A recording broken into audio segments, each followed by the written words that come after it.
Hello everyone, कैसे हैं आप लोग। आशा करते हैं स्वस्थ होंगे, मस्त होंगे। तो चलिए इसी मस्ती के साथ पढ़ते हैं क्लास 10th का चैप्टर नंबर 4 कार्बन तथा उसके यौगिक से कार्बनिक यौगिकों के रासायनिक गुणधर्म।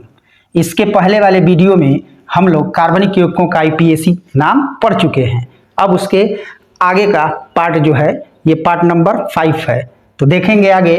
सबसे पहले हम लोग जानेंगे कि कार्बनिक यौगिकों के कौन कौन से रासायनिक गुणधर्म होते हैं। तो सबसे पहला है दहन, दूसरा है ऑक्सीकरण, तीसरा है योगात्मक अभिक्रियाएं और चौथा है प्रतिस्थापन अभिक्रियाएं। हम लोग एक एक करके इसे डिटेल से पढ़ेंगे। तो वीडियो के अंत तक बने रहिएगा। आशा करता हूं कि मैं समझाने में सफल हूं और आप लोगों का साथ रहेगा तो यह बहुत अच्छा आप लोगों को सीखने को मिलेगा। तो चलिए शुरू करते हैं। दहन क्या होता है? कार्बनिक यौगिकों के रासायनिक गुणधर्म में दहन क्या होता है? तो दहन का अर्थ होता है जलना। तो कार्बनिक यौगिक जितने भी होते हैं वो वायु की ऑक्सीजन में जलाने पर वह कार्बन डाइऑक्साइड और जलवाष्प के साथ साथ ऊष्मा और प्रकाश उत्पन्न करते हैं। तो देखेंगे सभी कार्बनिक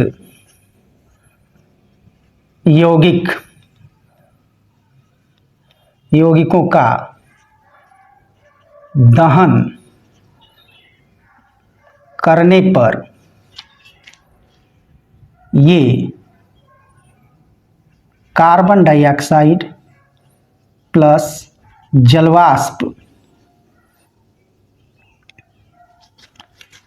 के साथ साथ ऊष्मा और प्रकाश देते हैं। ऊष्मा और प्रकाश उत्पन्न करते हैं। जैसे देखेंगे सभी कार्बनिक यौगिकों में कार्बन अवश्य होता है। तो देखेंगे कार्बन ऑक्सीजन में जब कार्बन का दहन किया जाता है तो बनता है कार्बन डाइऑक्साइड प्लस ऊष्मा, हीट निकलती है और प्लस प्रकाश भी उत्पन्न करता है, प्रकाश उत्पन्न होता है। अब सभी कार्बनिक यौगिकों में कार्बन अवश्य होगा। तो देखेंगे मीथेन यानी CH4, ये है आपका मीथेन। अब इसको ऑक्सीजन में जलाएंगे 2O2, तीर के ऊपर लिख सकते हैं दहन। तो मीथेन का वायु की उपस्थिति में दहन करने पर कार्बन डाइऑक्साइड बनेगा CO2 प्लस जलवाष्प यानी 2H2O प्लस ऊष्मा और प्रकाश उत्पन्न करेगा। तो इस तरह से कार्बनिक यौगिक जितने भी होते हैं उनका वायु की उपस्थिति में दहन करने पर कार्बन डाइऑक्साइड जलवाष्प के साथ साथ ऊष्मा और प्रकाश भी उत्पन्न करते हैं। तो इतना समझ गए होंगे। अब आगे हम लोग पढ़ेंगे, देखेंगे इसको बारी बारी से हम लोग पढ़ेंगे। तो चलिए अब हम लोग दहन के बारे में और कुछ जानकारी सीखेंगे। देखिए इधर संतृप्त हाइड्रोकार्बन के दहन से स्वच्छ ज्वाला निकलती है क्योंकि इनका पूर्ण ऑक्सीकरण हो जाता है। ऑक्सीकरण यानी कि दहन हो जाता है। तो संतृप्त हाइड्रोकार्बन के दहन से स्वच्छ ज्वाला निकलती है क्योंकि इनका पूर्ण ऑक्सीकरण हो जाता है। कोई भी अपशिष्ट पदार्थ बहुत ज़्यादा नहीं बचता है और स्वच्छ ज्वाला का मतलब यहाँ पर ये हो गया कि ये नीली रोशनी के साथ जलती है। अब आगे देखेंगे असंतृप्त हाइड्रोकार्बन। उससे पहले एक रिएक्शन दिया है, देखो यहाँ पर ये है आपका एथेनॉल यानी कि एथिल एल्कोहल।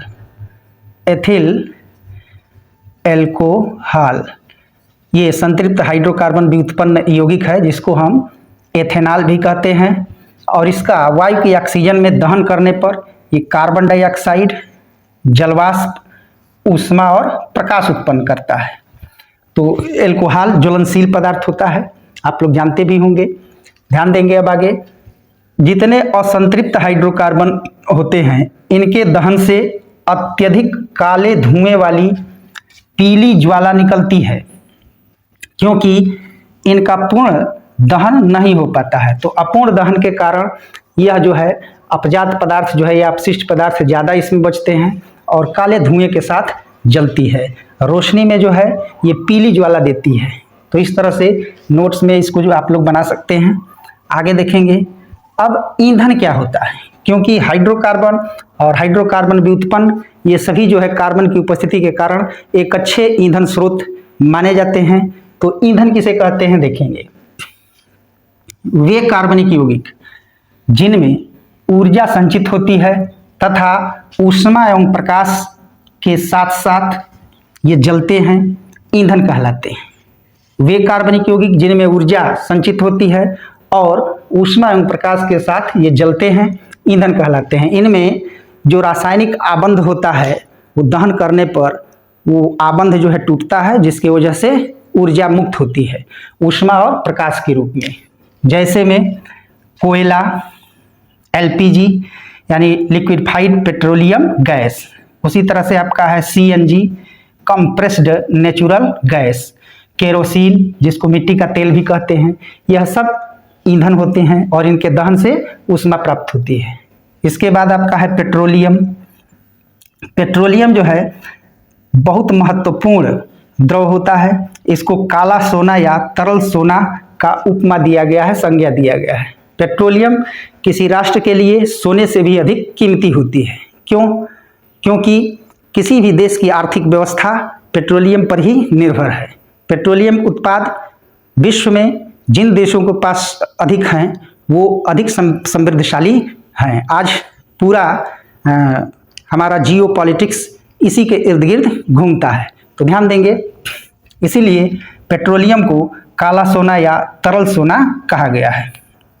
देखेंगे पेट्रोलियम में कार्बन 1 से लेकर कार्बन 40 तक संतृप्त हाइड्रोकार्बन मौजूद हो सकते हैं। इसके साथ ऑक्सीजन, नाइट्रोजन व सल्फर के भी परमाणु हो सकते हैं एवं एरोमेटिक हाइड्रोकार्बन भी इसमें पाए जाते हैं। तो इस तरह से हम लोग पढ़े कि ईंधन क्या होता है और कौन कौन से ईंधन हो सकते हैं। तो यह वीडियो अभी चलेगा आगे, तब तक आप लोग स्क्रीनशॉट ले लीजिए। तो आप लोग स्क्रीनशॉट ले लिए होंगे। अब हम लोग पढ़ेंगे कार्बनिक यौगिकों का दूसरा रासायनिक गुण। देखेंगे कार्बनिक यौगिकों का ऑक्सीकरण। ऑक्सीकरण क्या होता है? तो ऑक्सीजन के ग्रहण करने तथा H2 यानी हाइड्रोजन के त्यागने की प्रक्रिया जो है ऑक्सीकरण कहलाती है। अब देखेंगे कि कार्बनिक यौगिकों के ऑक्सीकरण के लिए कुछ प्रबल ऑक्सीकारक और ऊष्मा की आवश्यकता होती है। जैसे क्षारीय KMnO4 यानी कि पोटेशियम परमैंगनेट। पोटेशियम परमैंगनेट यह जो है एक प्रबल ऑक्सीकारक होता है। इसको लाल दवा भी कहते हैं। इसका रासायनिक नाम है पोटेशियम परमैंगनेट। तो देखेंगे पोटेशियम परमैंगनेट ये ऑक्सीकारक का गुण रखता है।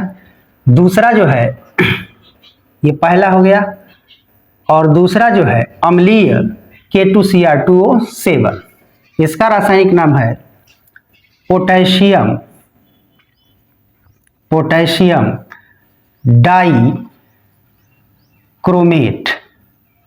Potassium dichromate. तो ये दो प्रबल ऑक्सीकारक हैं जिनका उपयोग जो है कार्बनिक यौगिकों के ऑक्सीकरण के लिए किया जाता है। अब ध्यान देंगे कार्बनिक यौगिक में आपका है ये एथिल एल्कोहल। एथिल एल्कोहल इसको एथेनॉल भी कहते हैं। एथेनॉल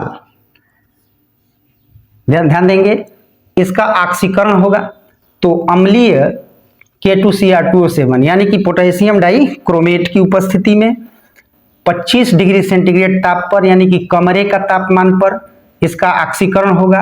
ऑक्सीकरण में आप देखेंगे कि इससे जल का एक अणु बाहर निकल जाएगा और ऑक्सीजन का योग से ये आपका बनेगा CH3CHO।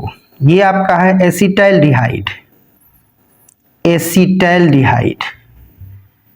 एसिटाइलडिहाइड इसको कहते हैं, या एथेनॉल कहा जाता है।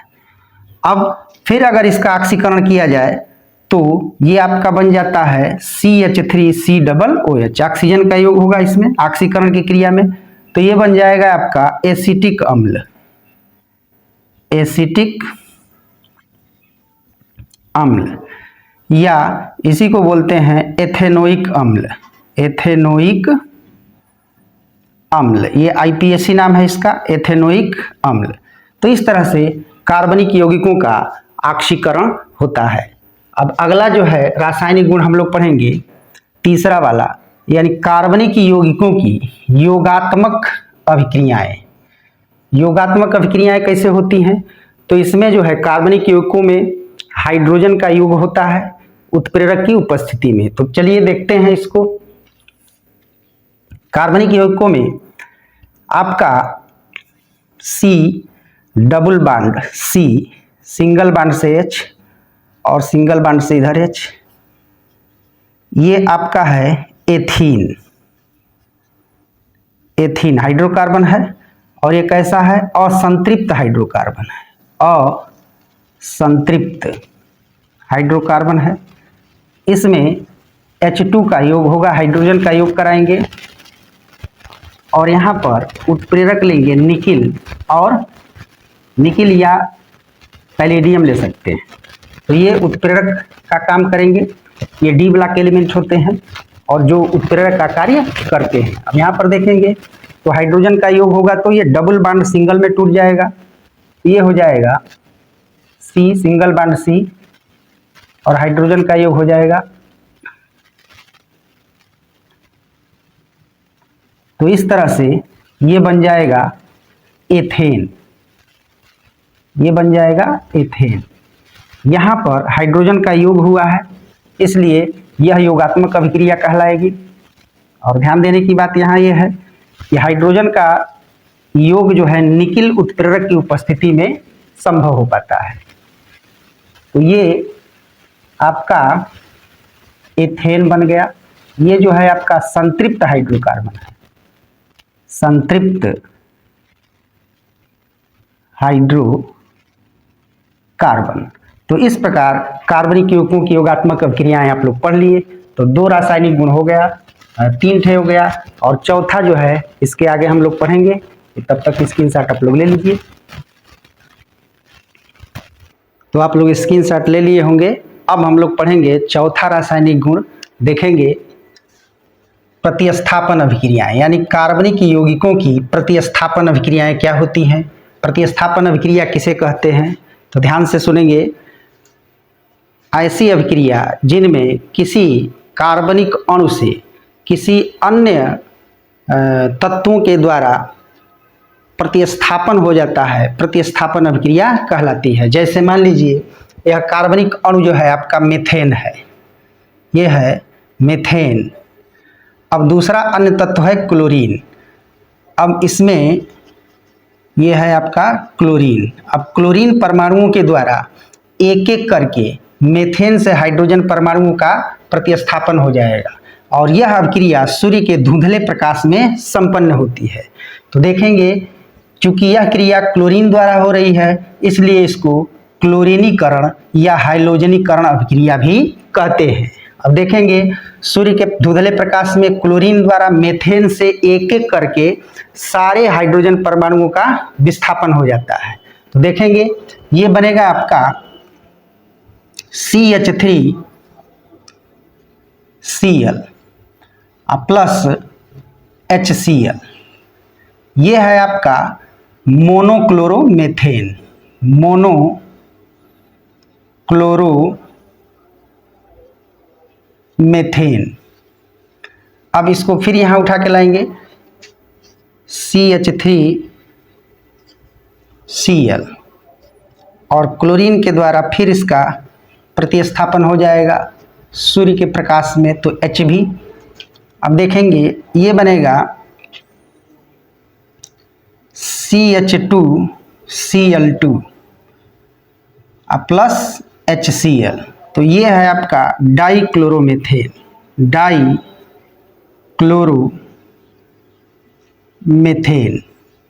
फिर इसको उठा के लाएंगे यहाँ पर CH3 CH2, इसमें फिर क्लोरीन प्रवाहित करेंगे तो एक एक करके यह सारे के सारे हाइड्रोजन परमाणुओं का प्रतिस्थापन हो जाएगा, CH2Cl2।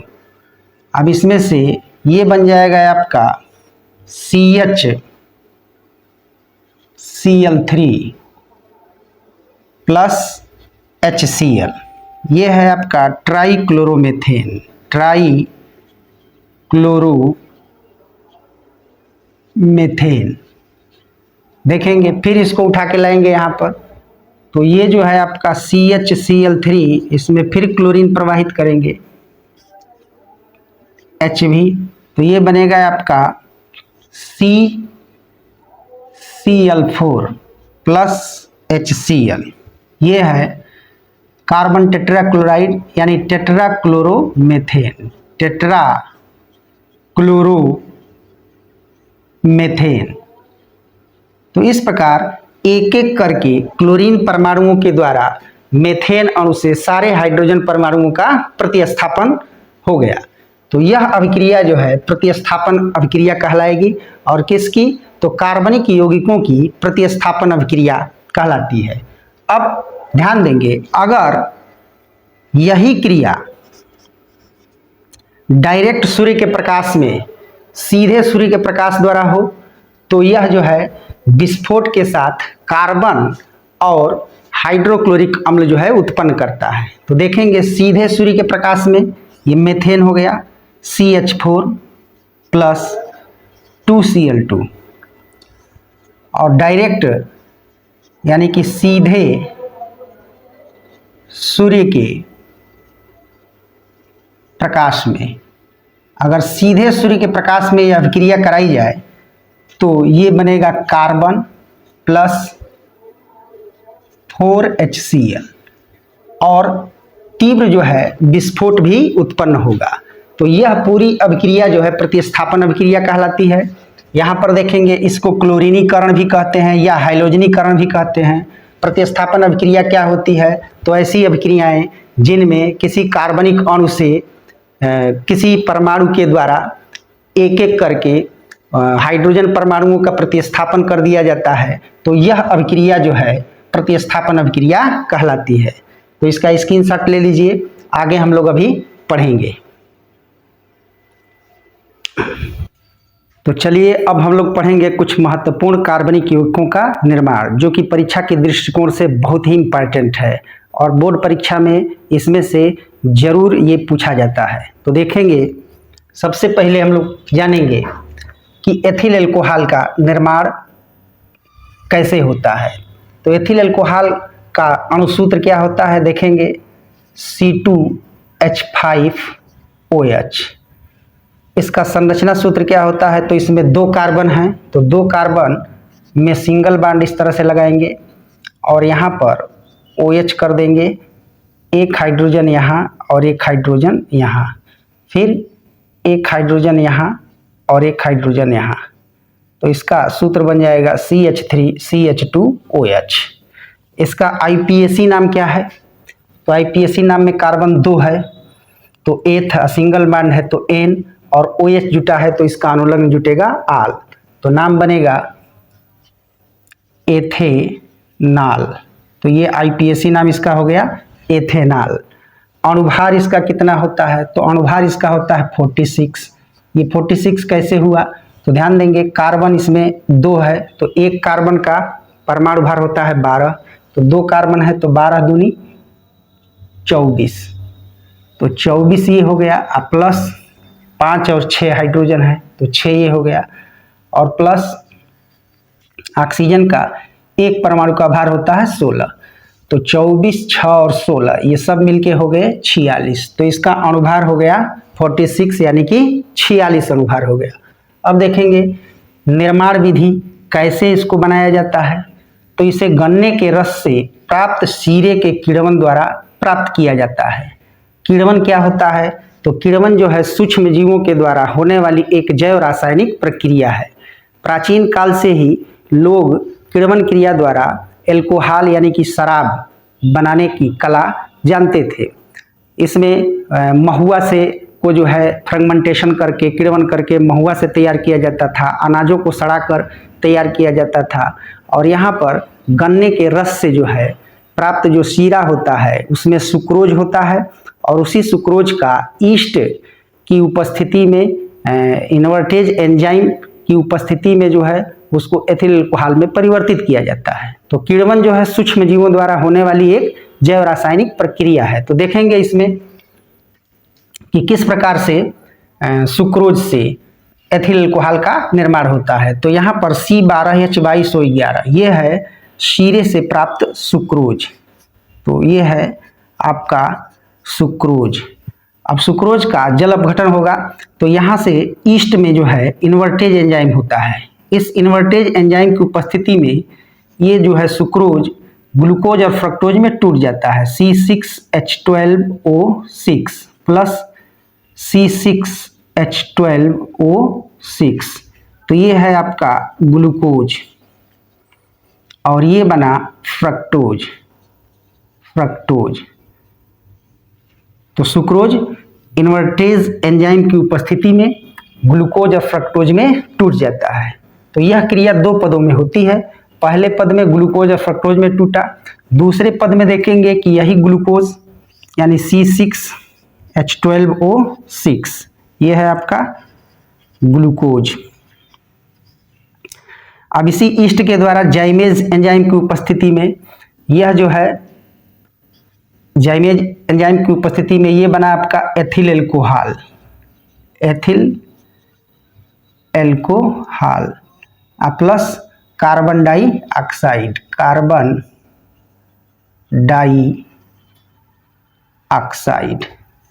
तो इसका अंतिम उत्पाद एथिल अल्कोहल और कार्बन डाइऑक्साइड है। यहाँ पर देखेंगे 6 कार्बन है तो 2 दूनी का 4 और 4 और 2 6, इस तरह से ये कार्बन बैलेंस हो गया। और हाइड्रोजन देखेंगे 12 है तो यहाँ 5 1 6, 6 दूनी का 12, तो इस तरह से ये बन गया आपका एथिल अल्कोहल और कार्बन डाइऑक्साइड। तो यहाँ तक आप लोगों को समझ में आ गया होगा। अब हम लोग पढ़ेंगे एथिल अल्कोहल के भौतिक गुण क्या होते हैं। तो ध्यान देंगे एथिल अल्कोहल उदासीन, रंगहीन, ज्वलनशील द्रव होता है। बहुत तेजी से यह आग पकड़ सकता है। इसका क्वथनांक जो है 78.1 डिग्री सेल्सियस होता है। इसका आपेक्षिक घनत्व जो है 0.789 होता है। गंध में देखेंगे कि यह विशेष एल्कोहलिक तीक्ष्ण गंध वाला होता है, जिससे एल्कोहलिक गंध आती है और इसकी गंध बहुत ही तीक्ष्ण होती है। इसका रासायनिक गुण क्या होता है, तो एथिल अल्कोहल क्षार धातुओं से अभिक्रिया करता है और हाइड्रोजन गैस उत्पन्न करता है। तो क्षार धातु यानी कि आवर्त सारणी के प्रथम वर्ग के जो तत्व होते हैं वो क्षार धातु कहलाते हैं, जिसमें सोडियम आता है। तो ये है आपका सोडियम और ये रहा एथिल अल्कोहल। तो एथिल अल्कोहल की क्षार धातु यानी सोडियम से क्रिया कराने पर ये बनेगा आपका सोडियम एथॉक्साइड बनता है। Sodium ethoxide plus hydrogen gas मुक्त होती है, हाइड्रोजन गैस निकलती है। तो यानी कि क्षार धातु से एथिल अल्कोहल की क्रिया कराने पर सोडियम एथॉक्साइड प्राप्त होता है और हाइड्रोजन गैस मुक्त होती है। क्षार धातुएं बहुत ही ज़्यादा सक्रिय होती हैं और यह अल्कोहल से क्रिया करके हाइड्रोजन का विस्थापन कर देती हैं। तो ध्यान देंगे। अगला है आपका सांद्र H2SO4 के साथ क्रिया। तो एथिल अल्कोहल की जब सांद्र H2SO4 के साथ क्रिया होती है तो क्या बनता है देखेंगे। ये आपका है एथिल अल्कोहल और ये है, इसको तोड़ के लिखा गया है H2SO4 है, H×HSO4 लिखा गया है। तो ये है आपका सल्फ्यूरिक अम्ल, यह है आपका सल्फ्यूरिक अम्ल।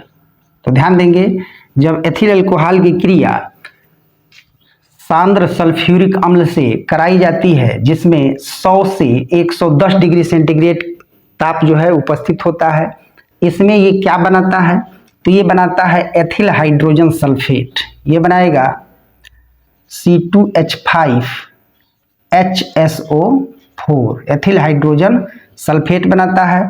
और यहाँ पर देखेंगे H और ये OH, ये दोनों मिलके पानी बना लेते हैं, यानी कि H2O बना लेते हैं। तो ये बन गया आपका एथिल हाइड्रोजन सल्फेट।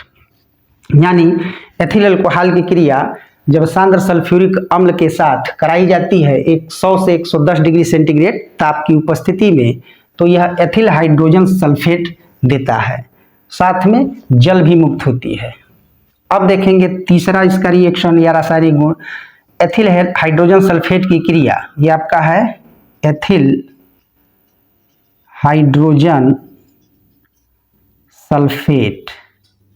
यही एथिल हाइड्रोजन सल्फेट की क्रिया जब एथिल अल्कोहल से कराई जाती है। ये आपका एथिल अल्कोहल है C2H5OH, इसको तोड़ के लिखा गया है।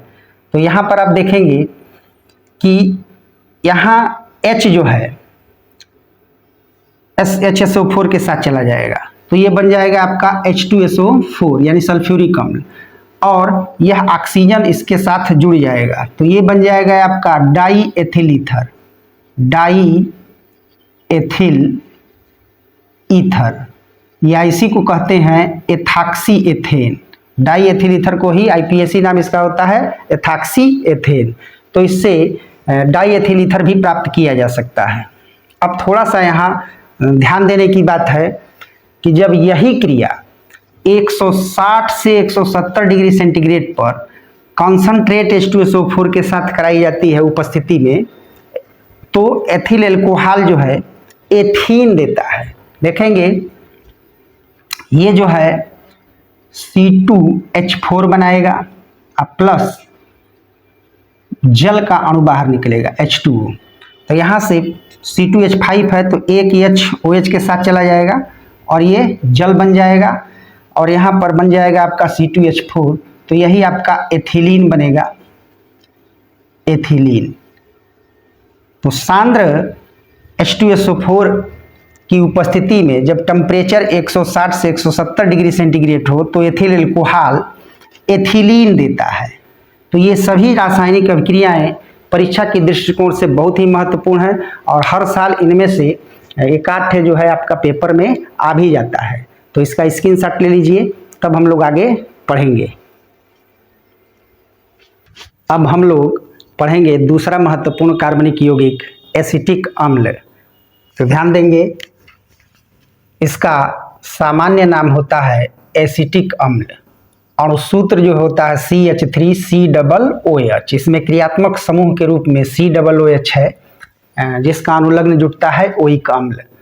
ध्यान देंगे, इसका IPAC नाम हो जाएगा एथेनोइक अम्ल, एथेनोइक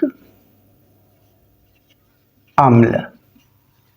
संरचना सूत्र देखेंगे तो ये बनता है CH3 1 2 3 4 संयोजकता कंप्लीट, हाइड्रोजन 4 यहाँ लगेगा, और बीच में जो कार्बन है इसमें एक ऑक्सीजन परमाणु द्विआबंध से जुड़ा होता है, और दूसरा जो है ऑक्सीजन OH के रूप में होता है। तो इस तरह से ये इसका संरचना सूत्र हो गया। इसका अणुभार 60 होता है। कैसे होता है तो देखेंगे, इसका संक्षिप्त सूत्र अगर बनाएंगे तो ये हो जाएगा, 2 कार्बन है इसमें तो C2, 3 और 1 4, H4, ऑक्सीजन आपका 2 है O2। तो यहाँ से इसका निकाल सकते हैं। एक कार्बन का जो परमाणु भार होता है वो 12 होता है, तो 12 दूनी 24 प्लस 4 प्लस ऑक्सीजन के एक परमाणु का भार होता है 16, तो 16 दूनी 32। इस प्रकार 24, 4 और 32 जोड़ने पर 60 जिसका जो है अणुभार निकल कर आएगा। आगे देखेंगे इसका निर्माण विधि क्या है, तो प्रयोगशाला में इसे सोडियम एसीटेट पर सांद्र H2SO4 की क्रिया से बनाया जाता है। ध्यान देंगे, ये आपका है सोडियम एसीटेट, सोडियम एसीटेट में जो है सांद्र सल्फ्यूरिक अम्ल प्रवाहित करने पर यह क्या बनेगा, तो ये बनेगा CH3COOH OH एसिटिक अम्ल बना। देखेंगे कैसे बना।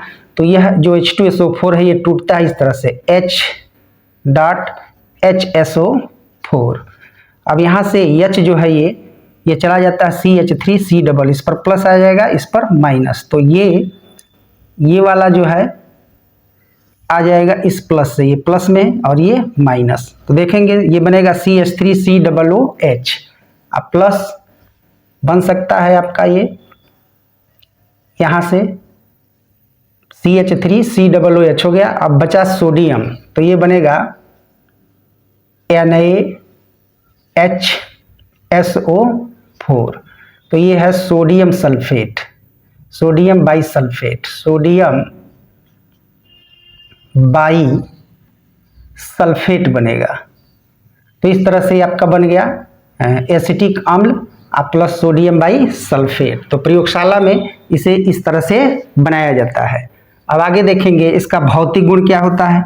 तो भौतिक गुण में रंग देखेंगे तो ये रंगहीन है। गंध इसकी जो है सिरके जैसी तीक्ष्ण गंध आती है। विलेयता, तो ये जल तथा कार्बनिक विलायकों में विलेय होता है, क्योंकि इसमें हाइड्रोजन बंध के कारण इनकी विलेयता पानी और कार्बनिक विलायकों में भी, दोनों में ये बढ़िया से घुल जाते हैं। क्वथनांक इसका होता है 118 डिग्री सेल्सियस पर ये उबलते हैं। और हिमांक यानी कि फ्रीजिंग पॉइंट होता है 16.5 डिग्री सेंटीग्रेड पर ये जमना प्रारंभ कर देते हैं। आपेक्षिक घनत्व तो इनका होता है 1.045 ग्राम प्रति मिली। अब देखेंगे एसिटिक अम्ल के रासायनिक गुण क्या है।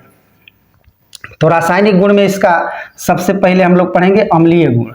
अम्लीय गुण की पहचान क्या है। जब एसिटिक अम्ल को पानी में घोलते हैं तो ये टूटेगा H प्लस में और CH3COO माइनस में, यानी एसीटेट आयन, इसको पढ़ते हैं एसीटेट आयन, और ये H धनायन।